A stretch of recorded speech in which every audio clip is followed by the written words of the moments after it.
Hello everybody, and welcome back to a brand new video.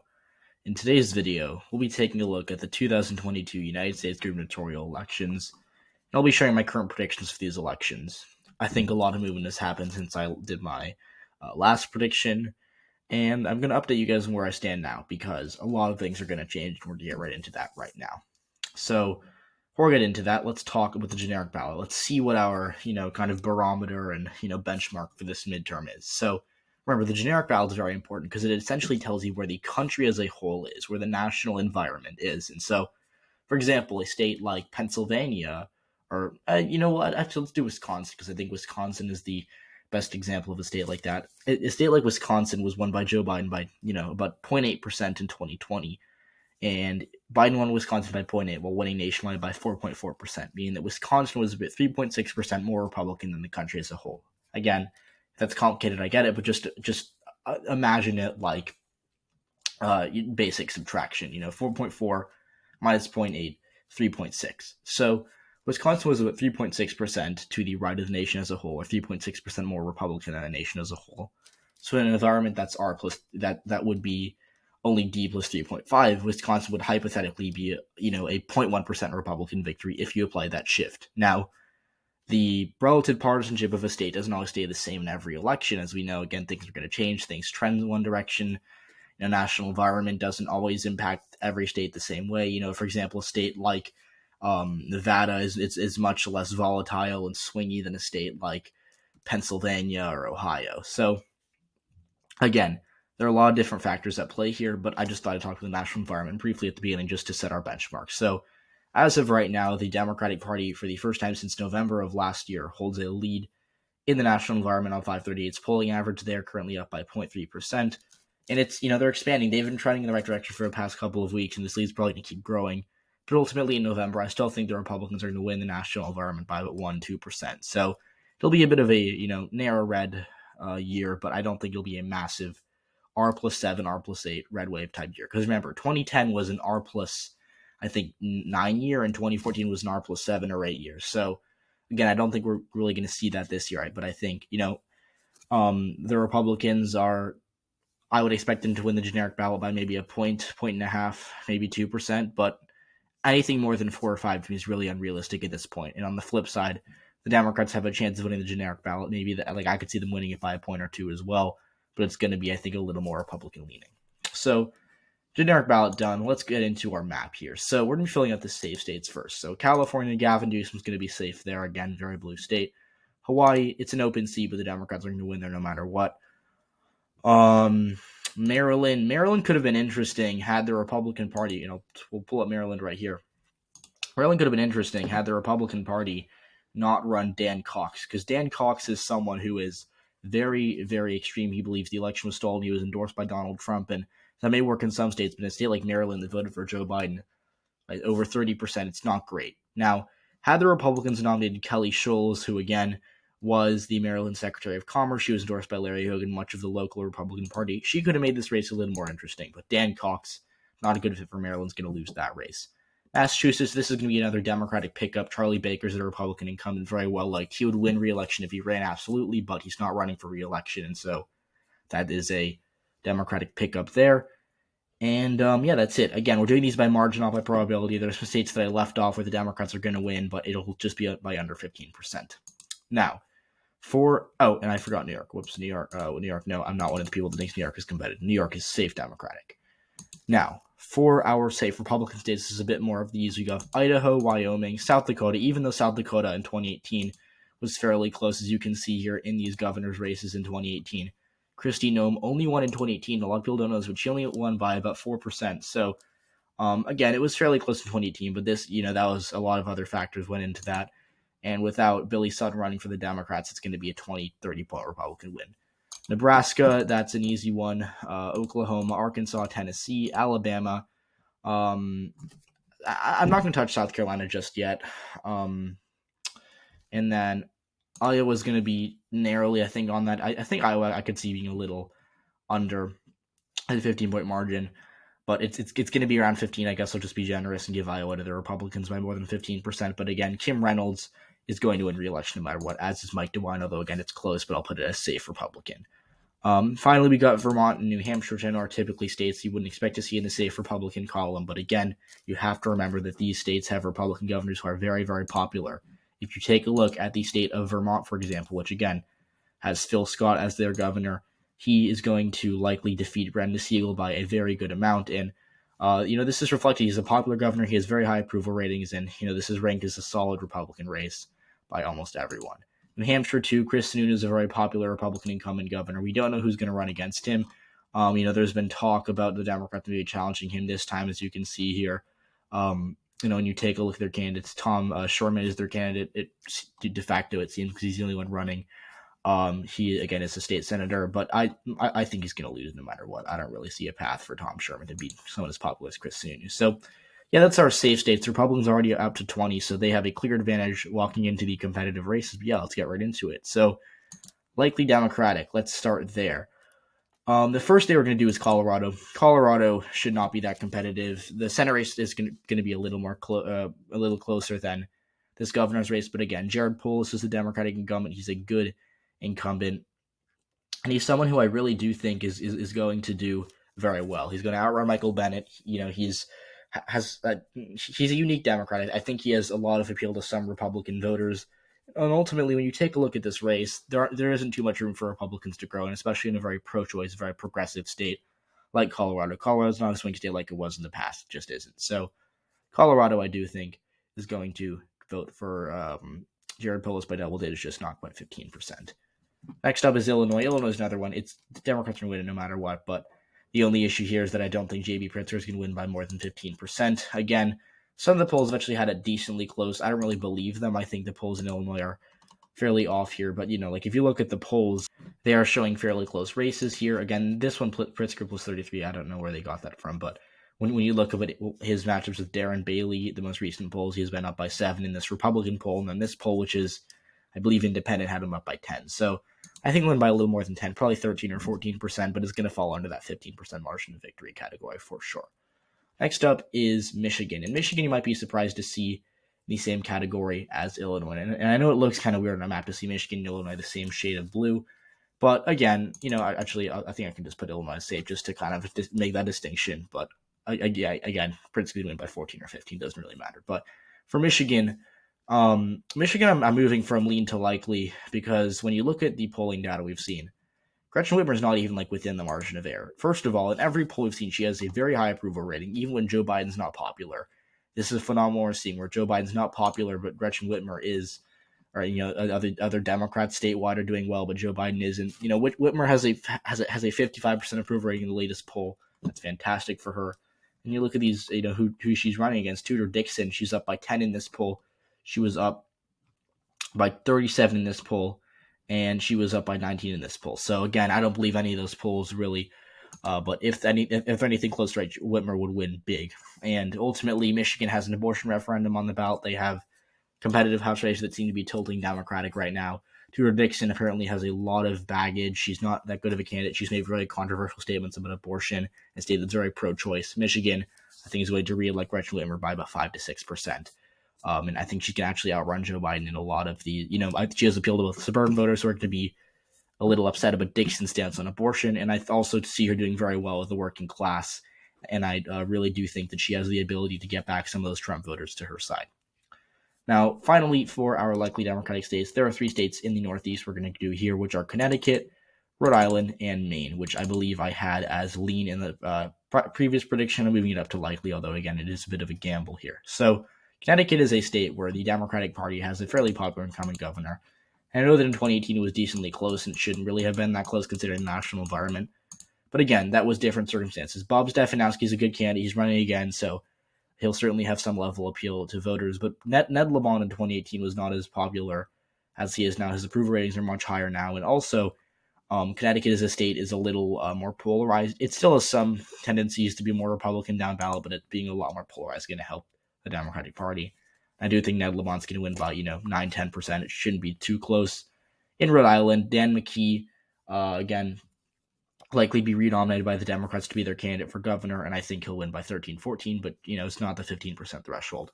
Finally, Maine is a state where I think the Republicans, for a point in time had a decently good pickup opportunity. Again, if you take a look at the predictions, a lot of people had this race as competitive. As you can see right here, the race ratings show it as a toss-up by two ratings organizations and lean D by these others. But I'm going to go with 530. I think it's likely Democratic. Again, Paul LePage is a decent, he's a former governor, but he had some scandals. I think his stance on abortion is going to hurt him in Maine, which is such a pro-choice state. Again, having good House candidates on the ballot is really going to help the Democratic Party. And, the Democrats did so well in those Minnesota, Kansas, and Nebraska elections. If abortion is even close to being as hot of a topic right now as it is in November as it is right now, I don't really see a path for Paul LePage in Maine. He's going to ultimately, I think, have a hard time appealing to a lot of voters that Susan Collins won that voted for Joe Biden. So Maine right now, I think the Republicans are going to lose by about 5 to 6%, similar to Michigan, but things can change, things can get better. But as of right now, that's where I stand. So now for our likely Republican states. Alaska is the first. Again, Alaska is really weird. There's not much to talk about here, but again, I don't think it'll be a 15% margin of victory for the Republicans. Texas is next. Texas is a state where I think the Democrats have an underratedly good chance of winning it, and that doesn't mean that I think it's going to flip. If Beto O'Rourke managed to flip this governor's mansion in Texas, I would be stunned. But people are saying that Abbott's going to win 13, 15%. I don't really see a path for that to happen again. If you look at what he did in 2018, he did very well, but he ran against a Democratic candidate who was a nobody, who didn't really fund her campaign too well, Lupe Valdez, and he won by 13%. Again, I know that was a blue wave, but Texas is trending blue unequivocally. In 2018, in the Senate race, it voted, a 10% to the right of the country. Then in 2020, it moved about a point to the right in the presidential race. And in the Senate race, it was similar, but again, when you look at these House districts, the way they're voting, they're trending left relative to the nation, and ultimately Texas is trending blue, becoming more of a swing state as we're seeing here. And so Greg Abbott, he's a decent incumbent. I think he's a little overrated.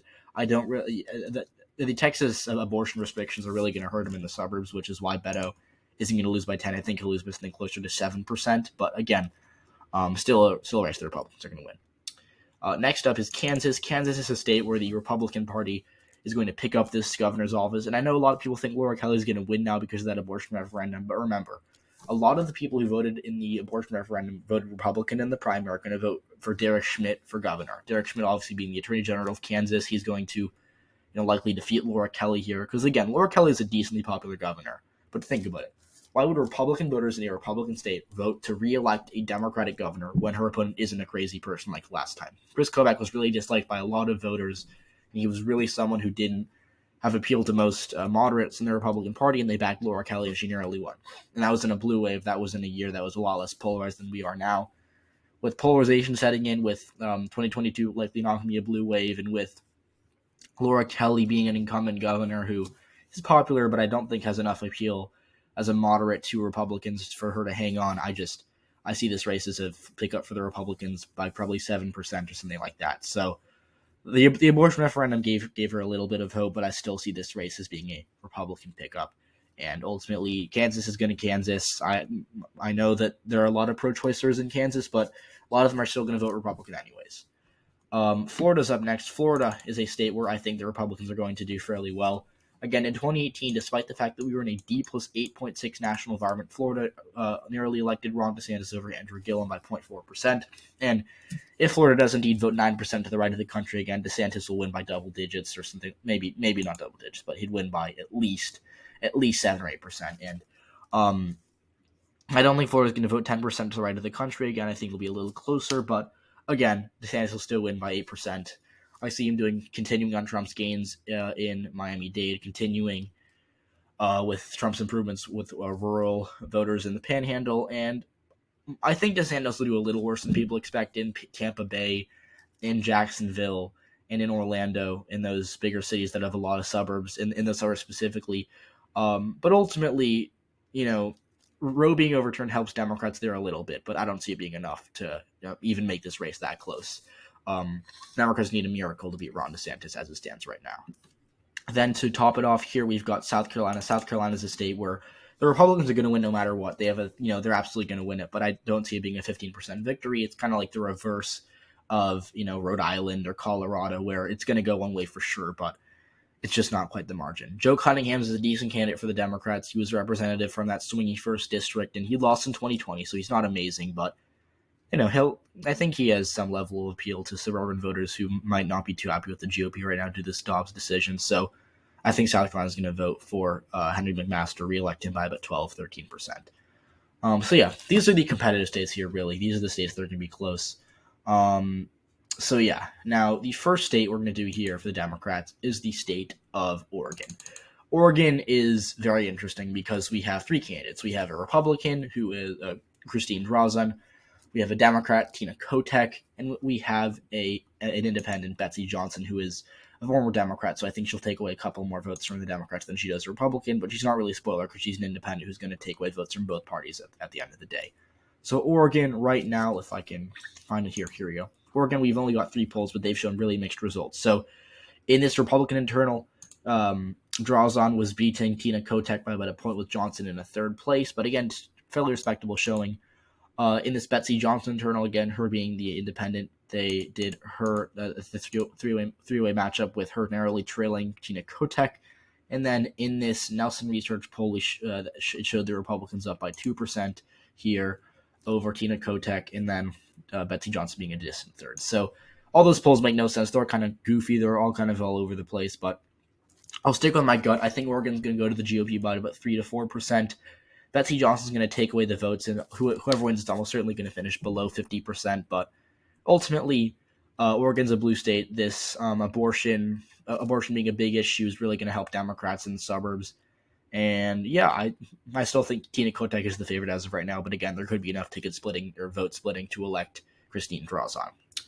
Next up is the state of New Mexico. Now, New Mexico, I know I had as a Republican-leaning toss-in in my previous prediction, but I'm moving it back to the Democrats. I've thought a little more about it. I've looked at it a little more, and ultimately, Mark Ronchetti has the ability to hammer Michelle Lujan Grisham on her scandal, but so far he hasn't really done that, and I don't really see him doing it in the future. I don't know how much money he has, but I don't think it's a ton, although in fairness, MLG doesn't have a ton of money either.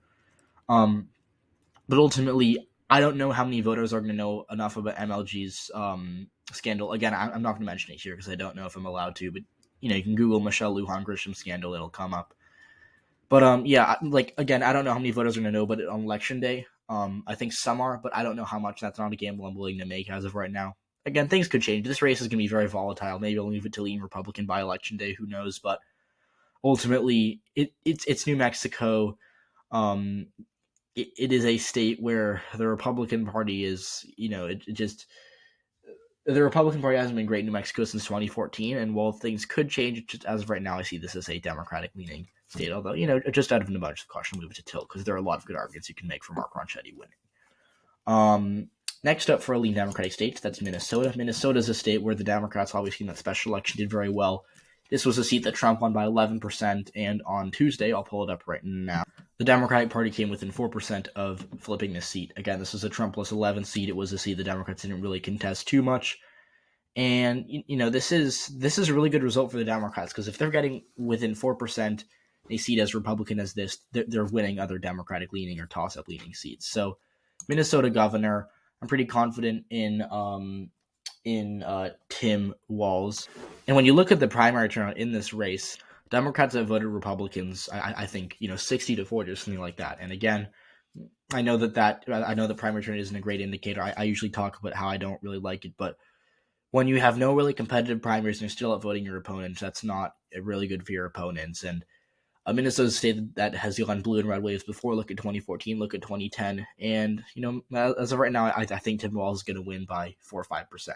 There are some spoiler candidates. Again, the Weed Party takes away a lot of votes from the Democrats in Minnesota, but I don't see it being enough to flip the state or get Scott Jensen the victory here.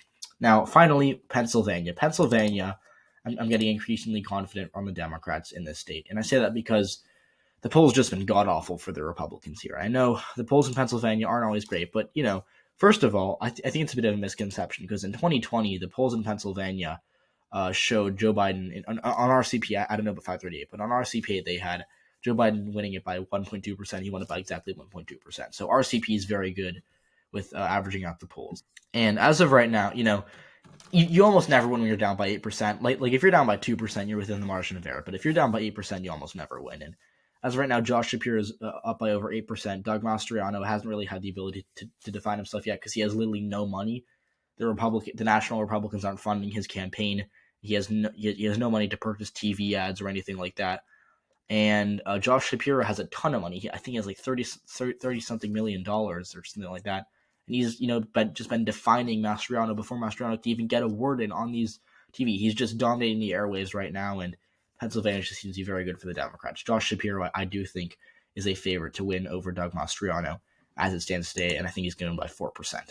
Now, that's it for our lean Democratic states. For our lean Republican states, we have two, starting with Wisconsin. Wisconsin is a state where the Republicans just had a very tough primary between Rebecca Clayfish and Tim Michels. Tim Michels ended up winning by about 5%, but he did, his weaker spots were in he lost Waukesha, he lost Ozaki, although he did, to his credit, he did win Washington. He also lost Milwaukee, obviously. And Clayfish was more the candidate of the Republican establishment. Scott Walker endorsed her. She had a lot of endorsements from local Republicans, but Tim Michels had the Trump endorsement, and that was enough to give him the nomination here. And Tim Michels is someone who I think has a lot more appeal than people give him credit. People really think he's a bad candidate. Tony Evers going to win re-election. Tim Michels, I think, has more appeal than people expect with the white working class in the Driftless region out here in that, La Crosse area. And he's also someone who I really do see as doing okay in the suburbs. He doesn't have a clip, that you can play on a TV ad or that you can use to define him if I'm saying something polarizing the way Doug Mastriano or Carrie Lake or Blake Masters does. So Tim Michels is underrated. I think he's going to win this race by 2-3%. Although, again, Tony Evers has decent enough numbers that I could see him pulling it off. Next up is Georgia. Georgia, again, is a state where the Democrats have been closing the gap a little bit. It still is not looking too great for them. As you can see in the polls here in Georgia, the Republicans have a lead of a little under 5%. Now, again, the Republicans are generally underestimated by the polls, although in Georgia in 2020 it was kind of the other way around, where RCP had Biden losing the state by 1. He narrowly, he won it by like 0.2%, so they were pretty good. And I think this is a fair expectation. I think Kemp's going to win by just under 5. That's what the polls are showing. He's been at 50-49% for a fairly solid amount of time. He has his base locked down. He's going to outrun Herschel Walker by law in the Atlanta suburbs, and Stacey Abrams isn't she's a good organizer. She's very energetic. She has a lot of base support, but I don't think she's going to do too well with moderates. And I think there are going to be a lot of people who vote for Raphael Warnock who also vote for Brian Kemp. So yeah, now these are the tilt states, Nevada and Arizona. These are two really tough nuts to crack. So I think as of right now, I'll give them both to the Democrats. And I say that because the Democrats have the energy and the Democratic Party just has more money in these races. And the polls just been god-awful for Republicans here. So in Nevada, first of all, Steve Sisolak has a 2% lead over Joe Lombardo. As you can see right here, he is ahead by 2% in the aggregate. And he was actually down back in the spring. He was down by 3% back in the spring. But now, these most recent polls, even in these Republican internals, he's up by 2%. In this, in this Club for Growth poll, which is a Republican poll, this is a plant poll. The best lead they could find was only 1% for Joe Lombardo, and then he's, Joe Lombardo in his own internals down by 2 points. Not a great look for a campaign who's supposed to be running in a very competitive toss-up race. Steve Sisolak's a decent incumbent. I think Cortez Masto is going to boost Hispanic turnout, and the Democratic Party is going to do very, very well in the city of Las Vegas, better than people think, actually. And Sisolak is a good candidate for the suburb. Joe Lombardo is a little overrated. People give him a lot of credit for being the sheriff of Las Vegas County, but most people can't even name their sheriff. Like I didn't even know who my sheriff was till like a year ago. So while Lombardo's a good candidate, I don't think he's good enough to beat an incumbent who did very well in 2018, has very high approval ratings, and overall has a decent coalition to hold on. Now, it's a close race. It's tilt. Like, I can absolutely see Lombardo winning, but as of right now, I just don't think he's the favorite based on what the polls are showing and the fact that he's down in his own internals. Now, Arizona is a flip. So last time I had Arizona as lean Republican, but it's now tilt Democratic. And I say that because Carrie Lake is just a disastrous candidate. Like there's nothing else I can say. She has just been awful. She has said she wants Arizona to secede from the union. She's made comments of abortion that are really gonna hurt her, and the fact that the Republicans are being forced to defend positions viewed by the average voter as very extreme. Abortion, this Trump raid, and all of this. These social issues that are really hurting the Republican Party in a lot of moderate, suburban or socially liberal areas. And the fact that abortion is rising in issue salience, the fact that the Republican Party has not been able to distance themselves from banning abortion in a state that is over 60% pro-choice. I don't really see a path for the Democrats I don't really see a path for the Republicans to do super well here. Kari Lake can absolutely win it. I think this is the closest governor's race as of right now, but it's not a 538, but we saw a poll today or yesterday actually, but I'm recording this the night before, where Kari Lake was down by a point in her own internal, had a negative 15% approval rating, or net approval, and that's just awful. Down by a point, down 15% in approval in your own poll, just very bad look for her. Now, as it stands today, I know and this is just today, things are going to change, but as it stands today, I think Katie Hobbs is a narrow favorite. So, that's the map as of right now. The thing stays exactly where it is. The Democrats will be picking up Maryland and Massachusetts. Republicans will be picking up Wisconsin. Democrats will be picking up Arizona, Maryland, Massachusetts. Republicans will be picking up Wisconsin and Kansas.